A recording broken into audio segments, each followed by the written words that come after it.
नमस्कार, आपने देखना शुरू कर दिया है बीआरजी न्यूज। दिन भर की कुछ अहम और खास खबरों के साथ बीआरजी न्यूज रूम में आप सबका स्वागत है। खबरों का सिलसिला शुरू करने से पहले एक नजर आज की सुर्खियों पर। राज्य सरकार की फायर सेफ्टी ऑडिट कमेटी ने किया एसएसजी कोविड हॉस्पिटल का दौरा। फायर सेफ्टी समेत मरीजों की सुरक्षा के इंतजामात की गई जांच।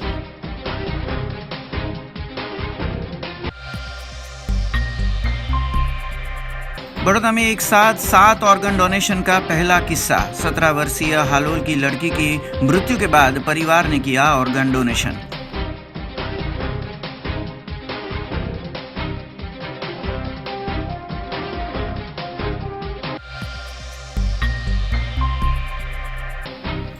बड़ौदा इंटरनेशनल मैराथन इस साल वर्चुअल तरीके से होगी आयोजित। 4 जनवरी को मुख्यमंत्री विजय रूपाणी ऑनलाइन माध्यम से करेंगे फ्लैग ऑफ।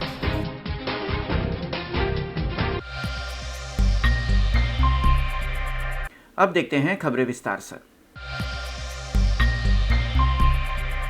आज बड़ौदा शहर समेत गुजरात राज्य में सबसे पहला 7 ऑर्गन डोनेशन का एक मामला सामने आया है। हालोल की 17 वर्षीय नंदिनी शाह ने आज बड़ौदा शहर के एक निजी अस्पताल में दम तोड़ा, जिसके बाद शाह परिवार ने नंदिनी के शरीर के अंगों को दान करने का निर्णय लिया। बड़ौदा में आज एक तरह से कहे तो देश के सबसे बड़े ऑर्गन डोनेशन का मामला सामने आया। हालोल के शाह परिवार की बेटी नंदिनी को ब्रेन डेड हालत में बड़ौदा की एक निजी अस्पताल में 2 दिनों पहले भर्ती किया गया था। आज 17 वर्षीय नंदिनी शाह ने आखिरी सांस ली और दुनिया को अलविदा कह दिया, जिसके बाद परिवार ने नंदिनी शाह के ऑर्गन डोनेशन का निर्णय लिया। नंदिनी के करीबन 7 से 8 अंगों को देश के भिन्न अस्पतालों में ग्रीन कॉरिडोर के जरिए भिजवाया गया। बड़ौदा एयरपोर्ट से 2 चार्टर प्लेन के माध्यम से दिल्ली, मुंबई और अहमदाबाद ऑर्गनों को भेजा गया। नन्नी की किडनी, आंखें, लंग्स, लीवर जैसे 7 अंगों का दान किया गया, जिसमें मुंबई, दिल्ली और अहमदाबाद इसे भेजा गया था। 17 वर्षीय नंदिनी ने अपनी मौत के बाद 7 लोगों को नई जिंदगी देने का प्रयास किया है और उन 7 लोगों में नंदिनी जिंदा रहेगी, ऐसी बात नंदिनी के माता पिता ने मीडिया को बताई थी। एक्चुअली નંદિની શાહ કરીને પેશન્ટનું નામ છે। 17 વર્ષની એની એજ છે। પેશન્ટ ક્રિટિકલ કન્ડિશનમાં સવિતા હોસ્પિટલમાં 17 ડિસેમ્બરે એડમિટ થયેલી। પેશન્ટ આવે ત્યારે ખૂબ જ ક્રિટિકલ કન્ડિશનમાં હતી। અમારો પહેલો પ્રયત્ન એવો હતો કે પેશન્ટને ક્રિટિકલ કન્ડિશનમાંથી એમને સેવ કરીએ, એટલે અમારી ટીમ અને કન્સલ્ટન્ટ ટીમ દ્વારા પૂરા પ્રયત્ન કરવામાં આવે। સમય જતાં પેશન્ટનું બ્રેઇન ડેમેજ થતું હતું અને એમનું બ્રેઇન ડેડ થવાની પોઝિશનમાં હતું। અમે અમારા પ્રોટોકોલ્સ પ્રમાણે ડૉક્ટર્સ અને ડૉક્ટર્સની ટીમ અને અમારા રિલેટિવ સાથેની કન્ટિન્યુઅસ મિટિંગ ચાલી। એમાં એવું નક્કી કરવામાં આવ્યું કે રિલેટિવ્સની ઈચ્છા એવી હતી કે અમને ઓર્ગન ડોનેશન કરવા છે। હવે ઓર્ગન ડોનેશન કરવા માટે એક જટિલ પ્રક્રિયા હોય છે, જે ગવર્મેન્ટના એપ્રુવલ્સ લેવાના હોય છે, ગવર્મેન્ટના પ્રોટોકોલને ફોલો કરવાના હોય છે અને સાથે સાથે અમારે સામેથી હોસ્પિટલ દ્વારા જે ઇન્સ્ટિટ્યૂટ ઓર્ગન ડોનેશનનું કામ કરે છે એ લોકો સાથે એપ્રોચ કરવો પડે। એટલે અમારા કન્સલ્ટન્ટની ટીમ દ્વારા સવિતા હોસ્પિટલ દ્વારા અમે આઈકેડી અમદાવાદ, અમે દિલ્હીમાં એમ્સ હોસ્પિટલ અને બોમ્બેમાં ફોર્ટિસ હોસ્પિટલમાં એપ્રોચીસ કર્યા પછી ત્યાંની ટીમ સાથે પણ કોર્ડિનેશન કરવામાં આવ્યું। નંદની પેશન્ટનું ઓફિશિયલી ડિક્લેર કરવામાં આવ્યું કે બ્રેન ડેડ થઈ ગયું છે, પછી આ પ્રક્રિયા હાથ ધરવામાં આવી। આજે 3 હોસ્પિટલના ડૉક્ટર્સની ટીમ અહીંયા અવેલેબલ છે અને એ ઓપરેશનની પ્રોટોકોલ્સ અત્યારે ફોલો થઈ રહ્યો છે। વિધિન શોર્ટ ટાઈમ સે પ્રોટોકોલ પૂરો થશે એટલે એમના ઓર્ગન સેફલી અમે ટ્રાન્સપોર્ટ કરી એમની જગ્યાએ પહોંચાડીશું અને જે પેશન્ટને જરૂરિયાત છે એ લોકોને આ ઓર્ગન્સ આપવામાં આવશે। અત્યારે અમે એક તો પેશન્ટમાં લંગ છે, લીવર છે, હાર્ટ છે અને આઈસ છે। આ રૂટીનમાં અમે ડોનેટ કરવાના છીએ। कल क्रिसमस का त्योहार बड़ौदा, गुजरात राज्य और भारत देश समेत पूरी दुनिया में मनाया जाने वाला है, पर कोरोना महामारी की असर इस त्योहार पर देखने को मिल रही है। खास करके बड़ौदा शहर के सभी चर्च में ऑनलाइन और वर्चुअल तरीके से क्रिसमस की प्रार्थना सभा आयोजित होगी। क्रिसमस जीसस क्रिस्ट के जन्म की खुशी में मनाया जाने वाला त्यौहार है। तब कल आ रहे क्रिसमस के त्यौहार को लेकर बड़ौदा शहर के चर्च में तैयारियां जोरों शोरों पर है। पर इस साल कोरोना महामारी के चलते चर्च में ख्रिस्ती समुदाय के लोगों को प्रार्थना की अनुमति के लिए इकट्ठा होने को मनाही की गई है। फतेहगंज स्थित रोजरी चर्च में कल क्रिसमस की प्रार्थना सभा ऑनलाइन और सोशल मीडिया माध्यम से आयोजित होगी। इस बारे में जानकारी रोजरी चर्च के फादर ने BRG न्यूज़ से साझा की थी। બરોડાના વાલા મિત્રો, સૌ પ્રથમ તમને બધાને નાતાલ પર્વની શુભેચ્છા પાઠવું છું। ખાસ કરીને જ્યારે નાતાલની તહેવાર અમે ઉજવીએ છીએ, આપણા શહેરના ખ્રિસ્ત ભાઈ બહેનો સાથે કેટલાક ભક્તો પણ આ ચર્ચમાં ઈશ્વરની દર્શને આવે છે, ઈશ્વરને પ્રાર્થના કરવા આવે છે। પણ આ વર્ષે તમામ ભક્તોને, તમામ મિત્રોને અમે કહીએ છીએ કે ચર્ચ બંધ રહેશે, ચર્ચમાં આવશો નહીં, પણ ઘરમાં જ બેટા આ બધું જોવા વિનંતી કરીએ છીએ। ચર્ચમાં જે કાર્યક્રમ થવાના છે એ બધું જ યુટ્યુબ ચેનલ દ્વારા લોકો સુધી પહોંચવાડાના છે। એટલે ખાસ કરીને અમે બધા નીતિ નિયમોને પાલન કરવા હવે માતે કર્યું છે। અમે આગળ વધી છે, લોકોને પણ જણાવ્યું છે ચર્ચમાં નહીં આવવા માટે, જેથી કરીને ઘર બેઠા દરેક કાર્યક્રમ તમે જોઈ શકશો। અને અમે બધા પ્રાર્થના કરીએ છીએ કે આ મહામારીના વેલાએ બધા સારી તંદુરસ્તી રહે અને બધા સહી સલામત રહે અને આ મહામારીથી અમે બધા બચાવી નહીં રહીએ, તે માટે અમે પણ પ્રાર્થના કરીએ છીએ। તમને બધાને પ્રભુ सारी तंदुरुस्ती बख्शे। Wishing you all a merry Christmas. God bless you all. राज्य सरकार की फायर सेफ्टी और ऑडिट कमेटी की ओर से आज SSG अस्पताल के कोरोना वार्ड का दौरा किया गया था, जिसमें खास तौर पर फायर सेफ्टी के इंतजामात समेत मरीजों की सुरक्षा के विभिन्न पहलुओं को जांचा गया। राज्य सरकार की fire safety and audit committee की ओर से आज SSG अस्पताल के कोविड बिल्डिंग का दौरा किया गया था। बीते 2 दिनों से राज्य सरकार की इस टीम ने बड़ौदा की 87 जितनी कोविड अस्पतालों का चेकिंग किया है, जिसमें आग से सुरक्षा समेत मरीजों की सुरक्षा के विभिन्न पहलुओं की जांच की गई थी। वहीं उसमें किए जा रहे ज़रूरी बदलाव की भी सूचनाएं हॉस्पिटलों को दी जा रही है। वहीं जिन हॉस्पिटलों में फायर सेफ्टी के सूचना के मुताबिक के इंतज़ाम नहीं है, उनकी कोविड हॉस्पिटल लाइसेंस वापस लेने तक की भी सख्त कार्यवाही की जा सकती है। SSG अस्पताल के दौरे के बाद राज्य फायर सेफ्टी कमेटी के चीफ राजेश भट्ट ने ज़्यादा जानकारी दी थी।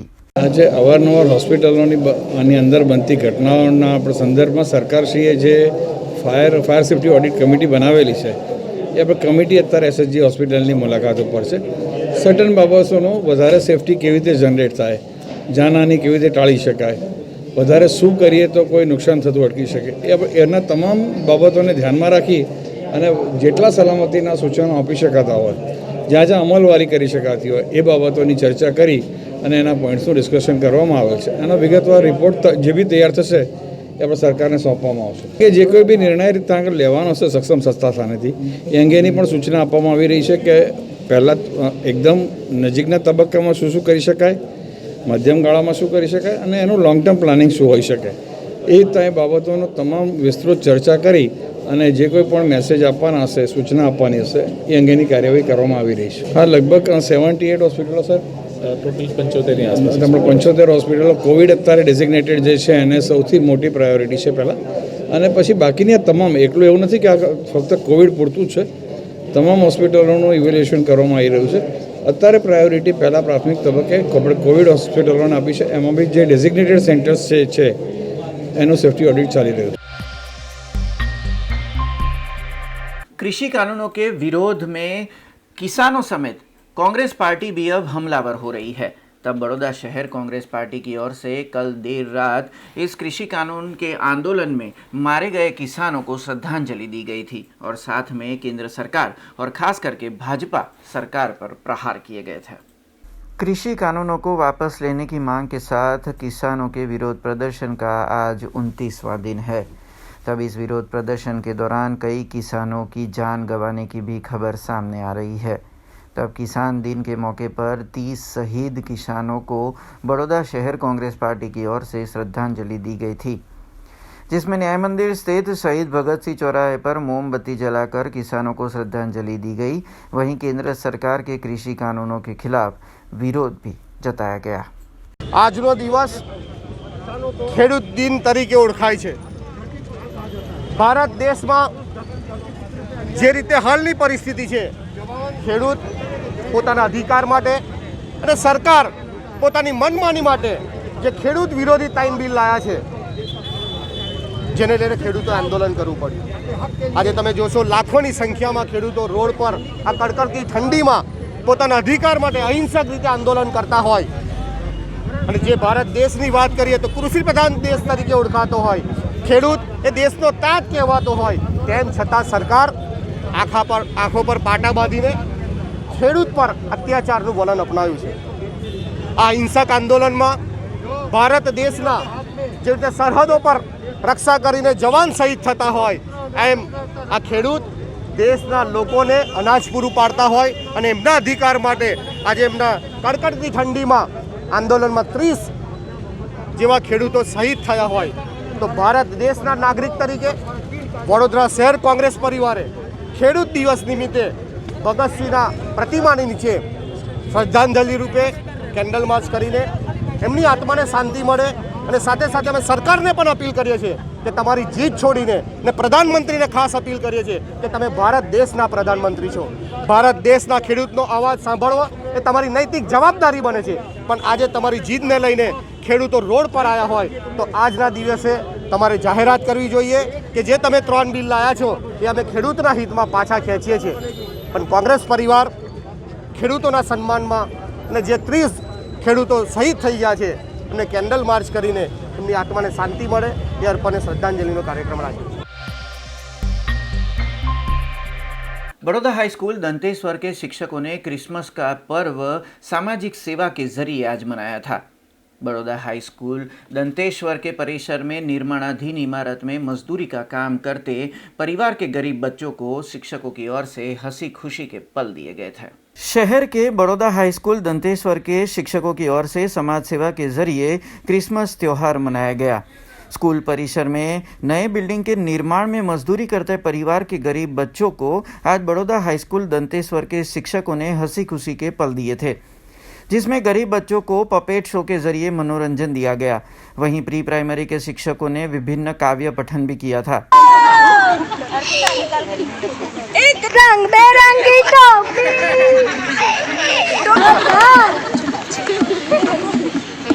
બધા પછી આપણાથી કામ ન થાય એ મજા આવશે।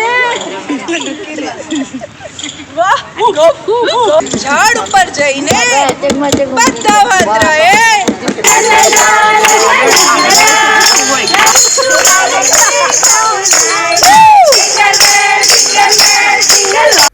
साथ ही में स्कूल के शिक्षकों की ओर से योगदान के जरिए अनाज किट समेत कंबल और बिस्किट भी बांटे गए थे। बड़ौदा हाई स्कूल दंतेश्वर के अंग्रेजी विभाग के शिक्षकों ने समाज सेवा से नाताल का पर्व मनाया था। बड़ौदा हाई स्कूल दंतेश्वर अंग्रेजी माध्यम द्वारा આજે અમે ક્રિસમસની ઉજવણીનો કાર્યક્રમ આયોજિત કર્યો છે, જેના અંતર્ગત અમે અમારી સ્કૂલમાં જે કન્સ્ટ્રક્શન કામ ચાલી રહ્યું છે એમના બાળકોને ખાસ અહીંયા અમે આમંત્રિત કર્યા હતા। એમના સમક્ષ અમે પપેટ શો અને રાઇમ્સ અને ડ્રામેટાઇઝેશન પ્રેઝન્ટેશન કેજી ટીચર્સ દ્વારા કરવામાં આવ્યું હતું। ઉપરાંત એમને જે રોજની વસ્તુઓ જરૂરિયાત છે એ અનાજ, બ્લેન્કેટ્સ, બિસ્કિટ પેકેટ્સ એ બધું અમે ડિસ્ટ્રીબ્યુશન કરવાના છે। એના માટે બધા સ્ટાફ મેમ્બરે ફાળો કર્યો છે। એમાં we have contributed and we have collected all these things and we are going to distribute it to them. Thank you. Baroda महानगर पालिका मुख्यालय में जन्म मृत्यु के पंजीकरण का काम फिलहाल किया जा रहा है, पर वहां पर नागरिकों की भारी भीड़ और परेशानियों के चलते अब पालिका की ओर से वार्ड विस्तार में आए अर्बन हेल्थ सेंटर में जन्म मृत्यु के पंजीकरण का काम किए जाने की योजना बनाई जा रही है। इस बात की जानकारी आज डेप्यूटी म्यूनिसिपल कमिश्नर ने दी थी। बड़ौदा महानगर पालिका मुख्यालय पे जन्म और मृत्यु के प्रमाण पत्रों की ऑफिस कार्यरत है। तब पूरे बड़ौदा के जन्म और मृत्यु के आंकड़े समेत कागजी कार्यवाही इसी ऑफिस में की जाती है। नागरिकों को लंबी कतारों में खड़ा रहना होता है, वहीं कई परेशानियों का भी सामना करना पड़ रहा है। तब अब जन्म और मृत्यु प्रमाण पत्रों का काम वार्ड विस्तारों के अर्बन हेल्थ सेंटरों में किए जाने की योजना पालिका बना रही है। आज deputy municipal commissioner Sudhir Patel ने जानकारी देते हुए बताया कि नागरिकों की सुविधा हेतु अब वार्ड वाइज ये प्रक्रिया की जाएगी, जिसमें नागरिकों की सुविधा में बढ़ोतरी हो सके। 34 प्राइमरी अर्बन हेल्थ सेंटरों में जल्द जन्म और मृत्यु के रजिस्ट्रेशन की कार्यवाही शुरू की जाएगी। અત્યારે આપણો જે વોર્ડ વાઇઝ છે અને પણ આ બાબત બિલકુલ આપણા પણ વહીવટના ધ્યાનમાં છે અને માનનીય કમિશનર સાહેબને પણ ધ્યાનમાં છે અને ખૂબ જ ઝડપથી આપણે હવે માત્ર વોર્ડ વાઇઝ નહીં પણ 34 અર્બન હેલ્થ સેન્ટર ખાતે આખું શિફ્ટ થવા જઈ રહ્યું છે। તમામ મેડિકલ ઓફિસરને એને અધિકૃતતા આપવામાં આવશે અને જે કામ અહીંયા આપણા જન્મ મરણની મેઇન ઓફિસ થઈ રહ્યું છે તમામ કામ જે તે યુપીએચસી ખાતે થશે। સેન્ટ્રલ પણ રહેશે કે જેમાં કદાચ જે જૂના કોઈને જોઈતા હોય તો એ પણ રાખી શકાય। હવે એક વખત ઇમ્પ્લિમેન્ટ થયા પછી આપણને એવું લાગે કે હવે સેન્ટ્રલની જરૂર જ નથી તો એ ત્યાર પછીનો નિર્ણય કરી શકાય। એક તો ખાસ નાગરિકોએ પણ થોડું પોતાની હોસ્પિટલ સાથે અને હોસ્પિટલે પણ એ બાબતે સેન્સિટાઇઝ થવાની જરૂર છે।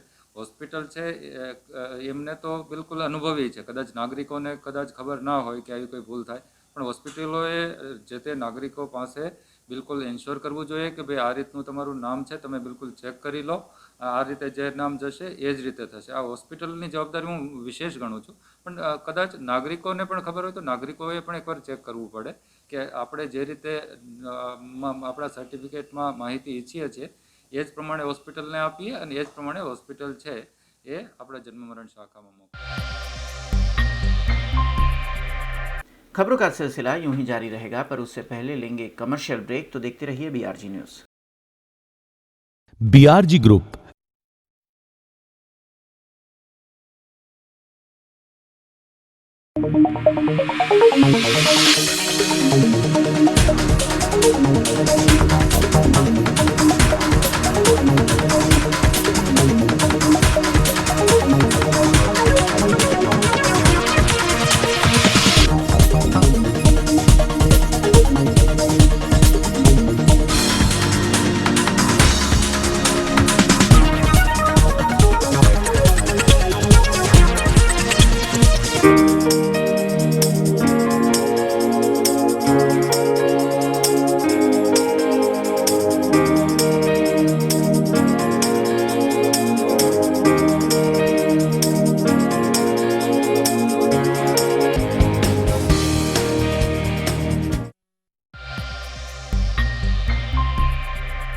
ब्रेक के बाद फिर से आप सबका स्वागत है।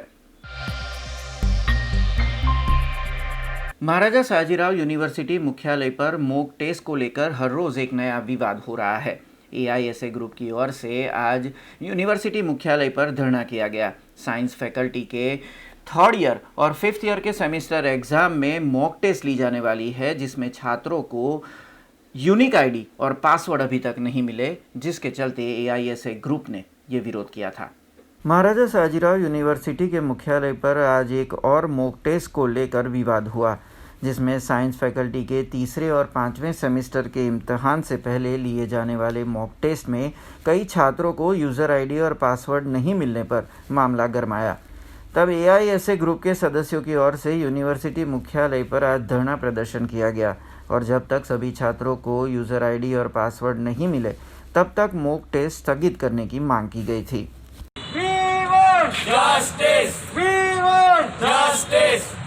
शिक्षा के आंदोलनों को चुनासारी नहीं चलेगी।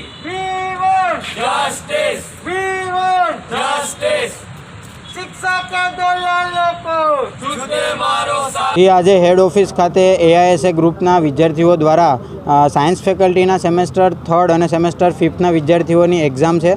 તો આજે મોક ટેસ્ટ રાખવામાં આવેલ છે, ત્યારે વિદ્યાર્થીઓને હજુ સુધી યુઝર આઈડી અને પાસવર્ડ નથી આપ્યો. તો આ યુઝર આઈડી અને પાસવર્ડ વિદ્યાર્થીઓને વહેલામાં વહેલી તકે પહોંચી જાય તેવી આજે અમે રજૂઆત કરી છે. વિદ્યાર્થીઓની 12 વાગે એક્ઝામ છે, પણ હજુ સુધી યુઝર આઈડી અને પાસવર્ડ નથી પહોંચી શક્યો. તો અમે રજિસ્ટ્રાર સાહેબને એક ચોખ્ખી વસ્તુમાં કીધું છે કે જ્યાં સુધી યુઝર આઈડી અને પાસવર્ડ નહીં આપવામાં આવે ત્યાં સુધી આજે અમે અહીંયા ધરણા પર બેસીશું. એટલા માટે જ્યાં સુધી નહીં આવે ત્યાં સુધી અહીંયા AISA ગ્રુપના દરેક વિદ્યાર્થીઓ અહીંયા હડતાલ પર બેસા છે, અને આગામી સમયની અંદર જો જરૂર પડશે તો અમે ભૂખ हड़ताल પણ કરીશું. साल का आखिरी दिन यानी कि 31 दिसंबर नज़दीक आ रहा है. तब गुजरात और ख़ास करके बड़ौदा में शराब बंदी के कानून का सख्ती से पालन करवाने पुलिस मुस्तैद दिख रही है. ट्रैफिक पुलिस की ओर से बड़ौदा शहर के राजमार्गों पर ब्रेथ एनालाइजर के जरिए नागरिकों की जांच की जा रही है. 31 दिसंबर नज़दीक आ रही है. तब बड़ौदा शहर पुलिस विभाग खास करके शराबबंदी के कानून हेतु सतर्क दिख रहा है.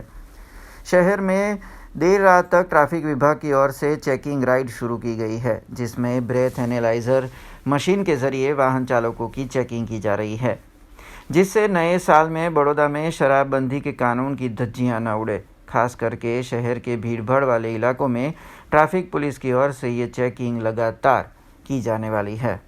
અત્યારે નાઇટમાં અમને ટ્રાફિક શાખા તરફથી ડ્રાઈ રાખવામાં આવેલી છે કે આ 3 ચેલેન્જ આપેલી છે મશીન, એનાથી અમે ચેકિંગ કરીએ છીએ.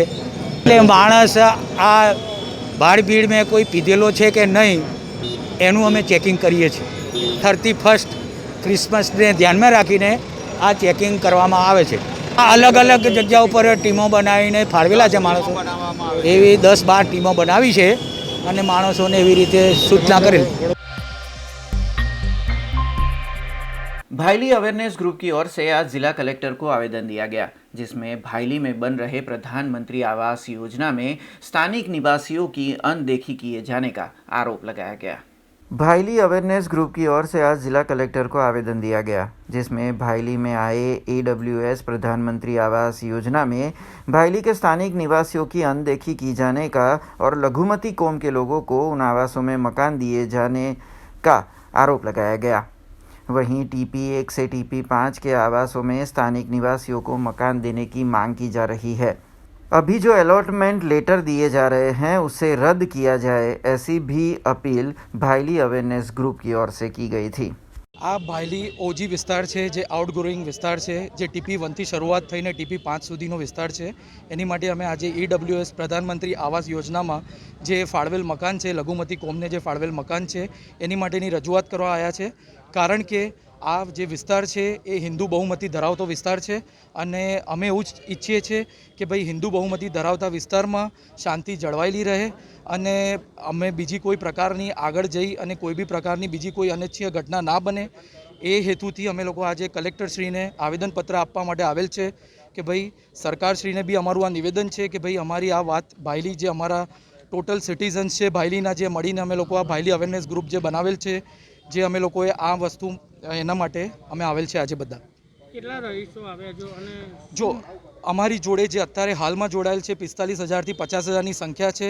અમારી પાસે TP1 ભાઈલી શરૂઆત કરીએ, નીલાંબર ટ્રમ્પથી શરૂઆત કરીએ અને આદિત્ય એલેન્ઝા TP5 સુધી અગર અમે જોઈએ તો TP1 થી 5માં અમારી જોડે મેક્સિમમ બધી જ સોસાયટીઝ જેટલી બી છે, રહેવાસી છે, ટોટલ જેટલા અપાર્ટમેન્ટ્સ છે એ બધા અમારી જોડે જોડાયેલા છે.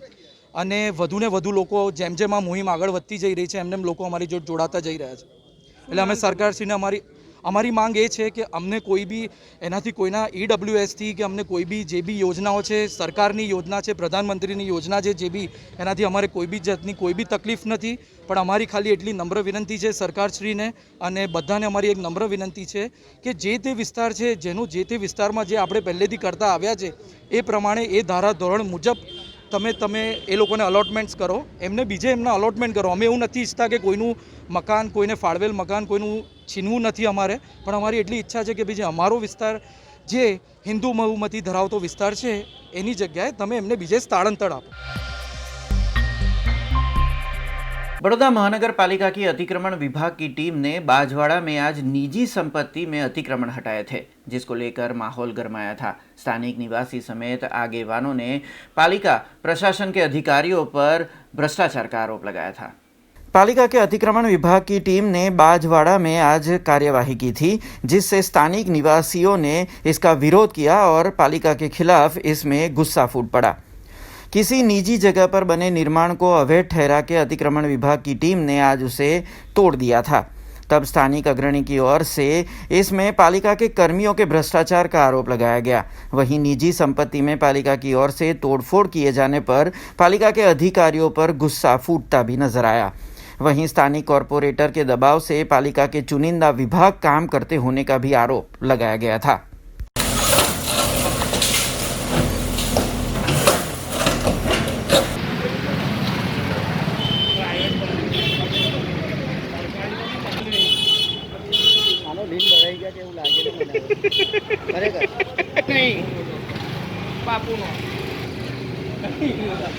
આ બાજવાડાનો વિસ્તાર છે. બાજવાડાના વિસ્તારની અંદર અઢળક પ્રોપર્ટીઓ કે જે કોઈ પણ કાયદેસર રીતે નથી, ગેરકાયદેસર રીતે બંધાયેલી છે. એની અંદર આ એક પ્રોપર્ટી છે, આપને જે અત્યારે જે બતાવ્યું છે વિડીયોની અંદર, એક પ્રોપર્ટી છે જે પ્રાઇવેટ જગ્યા છે. એ પ્રાઇવેટ જગ્યામાં કોઈ ચોથી દુકાનદારને ત્યાં આગળ પાછળથી જે રસ્તો પડે છે એને કારણે અમને જે પ્રાઇવેટ જગ્યા છે, 3 જણની માલિકીની જગ્યા છે, એમાં કોર્પોરેશને આવીને ગેરકાયદેસર રીતે આ તોડી નાખ્યું. આખા બાજવાડા વિસ્તારની અંદર કેટલી ઇલીગલ પ્રોપર્ટીઓ છે એમને હિસાબ કાઢીને બતાવીએ.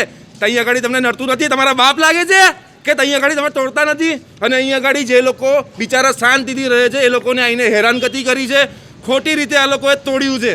આના વિરુદ્ધની અંદર અમે જઈશું ને જે પણ સાહેબે આ કર્યું છે કડકમાં કડક કાર્યવાહી એની અમે કરીશું ને જરૂર પડી તો અહીંના બધા જ રહીશો ભેગા થઈને કોર્પોરેશનમાં મોરચો લઈને પણ જઈશું.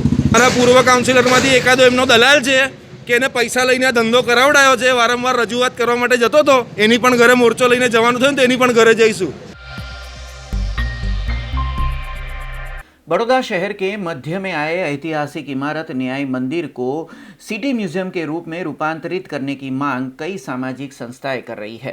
तब आज नवचेतना फोरम और बड़ौदा व्यापार विकास एसोसिएशन की ओर से भी इस ऐतिहासिक इमारत को संजोए रखने की मांग की गई। नवचेतना फोरम और समग्र बड़ौदा व्यापार विकास एसोसिएशन की ओर से शहर प्रशासन को एक अपील की गई थी, जिसमें बड़ौदा शहर के मध्य में स्थित न्याय मंदिर की ऐतिहासिक धरोहर को सिटी म्यूजियम के रूप में तब्दील करने की मांग की गई। जब से बड़ौदा का न्यायालय नए परिसर में शुरू हुआ है, तब से सर सयाजी राव की इस ऐतिहासिक धरोहर की हालत खस्ता हो गई है। ये गायकवाड़ी इतिहास की इमारत खंडर न बने, उस हेतु से कई सामाजिक संस्थाएं आवाज़ उठा रही है।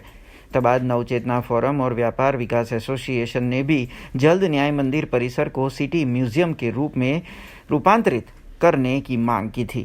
आज अमे लोग अहींया वडोदरा शहरनी प्रजा वती वेपारी वती अमने एक बातનું દુઃખ થાય છે કે જે વડોદરા શહેરનું નામ વર્ષો પહેલાં દુનિયાભરમાં રોશન હતું, ભારત દેશમાં નહીં પણ દુનિયાભરમાં નામ રોશન હતું, એનું કારણ સર સયાજીરાવ મહારાજા ત્રીજા જેમણે આવા બિલ્ડિંગો બનાવ્યા છે જે એ જમાનામાં ન્યાય મંદિર એટલે ન્યાયોનું ધામ, આટલું મોટું વિશાળ બિલ્ડિંગ, પેલેસ કરતાં પણ મોટો એરિયા એ જમાનામાં દુનિયાની એની નોંધ લીધી. દુનિયાના મ્યુઝિયમમાં આના ફોટાઓ મૂકવામાં આવેલા છે કે કોઈપણ સંગ્રહમાં તાત્કાલિક અને મ્યુઝિયમની માટે ફેરવી દેવું જોઈએ, કારણ કે નહીં તો અમે એવું સમજીશું કે તમે સયાજીરાવ મહારાજાની સાથે આખા ફેમિલીનું અને વડોદરા શહેરની 25 લાખનું આ અપમાન થઈ રહ્યું છે. કે બરોડા મ્યુનિસિપલ કોર્પોરેશન દ્વારા આ જ સત્તાધારી પક્ષના જે 2015ના મેયર અને સ્થાયી સમિતિના સભ્યોએ આ ન્યાય મંદિરને સિટી મ્યુઝિયમ કરાવવા ઠરાવ ઓલરેડી કરેલો છે. આની દરખાસ્ત પણ ગવર્મેન્ટમાં ભૂતકાળમાં થઈ છે, પરંતુ ન્યાય મંદિર ખાલી થયા પછી 2.5 વર્ષથી ખંડેર થવા જઈ રહ્યું છે, છતાં તંત્ર કે પદધારીઓ કોઈને આમાં રસ નથી. તેથી અમારે જનજાગૃતિ માટે તંત્ર અને પ્રજા બંનેને જાગૃત કરવા માટે આ સહી ઝુંબેશનો અમે આ ત્રીજો કાર્યક્રમ આજે અહીં વેપાર વિકાસ એસોસિએશનના સંયુક્ત ઉપક્રમે नवचेतना फोरमे आप्यो छे। बड़ौदा शहर के नाम को विश्व फलक पर शुमार करने वाली MG वडोदरा मैराथन इस वर्ष वर्चुअल तरीके से आयोजित होने वाली है। 4 जनवरी 2021 से इस वर्चुअल मैराथन का आगाज होगा, जिसका आगाज ऑनलाइन माध्यम से सूबे के मुख्यमंत्री विजय रूपाणी करवाएंगे। મને જણાવતા ખૂબ આનંદ થાય છે કે આ વખતે MG Vadodara marathon virtual run 2021 આપણા આદરણીય મુખ્યમંત્રી શ્રી વિજયભાઈ રૂપાણીના હસ્તે ફ્લેગ ઓફ થશે, વર્ચ્યુઅલ ફ્લેગ ઓફ થશે તારીખ 4 જાન્યુઆરી 2021 સવારે 7 વાગે। આપણા દેશની 10માની મહત્ત્વની વડોદરા મેરેથોન આ વર્ષે વર્ચ્યુઅલ થઈ રહી છે અને કોવિડના ટાઈમમાં જ્યારે સ્વાસ્થ્યનું મહત્ત્વ વધી ગયું છે ત્યારે આપણા આદરણીય પ્રધાનમંત્રી મોદી સાહેબનું જે આત્મનિર્ભર ભારતનું એક એલાન છે તેને ધ્યાનમાં રાખીને પોતાની ફિટનેસ માટે, પોતાના દેશ માટે, પોતાના સમાજ માટે, કોરોનાથી બચવા માટેના હેતુથી કરવામાં આવી છે। खबरों का सिलसिला खत्म करने से पहले एक नजर आज की खास खबरों पे। राज्य सरकार की फायर सेफ्टी ऑडिट कमेटी ने किया एसएसजी कोविड हॉस्पिटल का दौरा। फायर सेफ्टी समेत मरीजों की सुरक्षा के इंतजामात की गई जांच।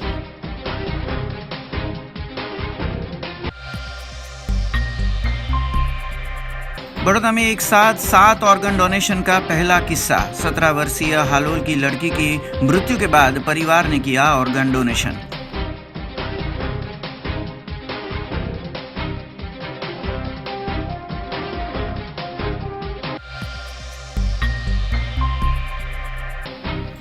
बड़ौदा इंटरनेशनल मैराथन इस साल वर्चुअल तरीके से होगी आयोजित।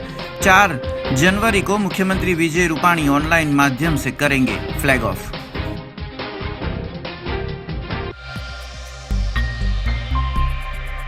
ये थी अब तक की खबरें। कल नई खबरों के साथ फिर से उपस्थित होंगे। तब तक BRG न्यूज़ की पूरी टीम को इजाज़त दीजिए।